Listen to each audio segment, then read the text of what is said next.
Барлықтарыңызға сәлем. Бүгін сіздермен Pindoyo сайтын скачать ететін боламыз. Ол үшін Google-ға Pindoyo app деп жазамыз. Және осы бірінші тұрған pindoyo.com сайтына кіреміз.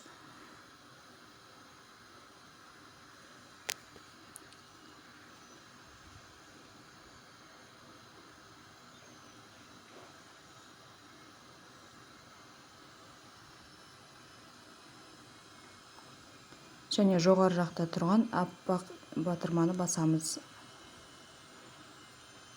Стрелка арқылы көрсетіліп тұр, соны басу керек.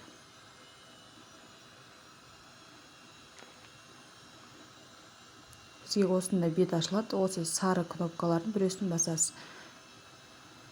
Соны басамыз. Сіздерге скачать файл деп шығады. Да дегенді басасыз және файлыңыз сохранить етілгенін осы подробнее батырмасын басу арқылы қарап отыра аласыздар.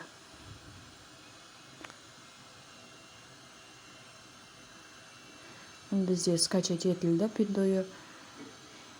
Осы астындағы көк батырманы басамыз. Осы жерден Қазақстан тауып аласыздар. +7 деп тұрады Қазақстан. +7-ні басып, осы жерге бірінші осы программадан толық шығып кетіп, содан кейін қайттан кірсеңіздер де болады, бірақ мен жалғастырдым. Номерларыңызды жазып, Pindoyo сайтына тіркелу үшін күндіз тіркеліп, код жіберген жақсы, өйткені күндіз код тезірек келеді. Менде қазір бірден код келді. Қазір кодын жазып, ары қарай кіретін боламын.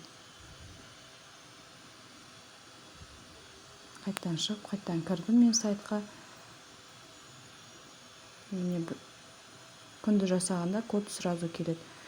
Осылай Pindoyo сайтын скачать етіп, тіркеліп, кодын аласыздар. Бізде Pindoyo сайты скачать етілді. Енді өздеріңізге қалаған заттарды қалай тапсырыс беру керек және бағасын қалай есептеу керек, сол туралы келесі видеоларда көретін боласыздар. Видео ұнаса, каналға тіркеліп, комментарий жазуды ұмытпаңыздар.